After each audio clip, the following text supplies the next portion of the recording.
కొమరంభీం జిల్లాలో ఏకతాటిగా కురిసినటువంటి వర్షాలకు వాగులన్నీ కూడా ఉధృతంగా ప్రవహిస్తున్నాయి. బెజ్జూరు మండలం బాబుగూడ వాగు ఉధృతంగా ప్రవహిస్తోంది. దీంతో గ్రామస్తులు రాకపోకలకు ఇబ్బందులు పడుతున్నారు.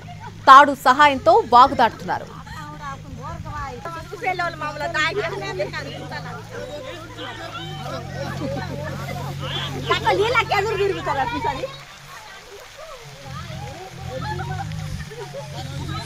కొమరంభీం జిల్లాలో ఏకతాటిగా కురిసిన వర్షాలకు వాగులన్నీ కూడా ఉధృతంగా ప్రవహిస్తున్నాయి.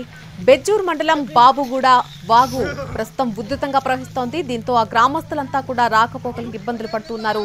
తాడు సహాయంతో వాగు దాటుతున్నారు.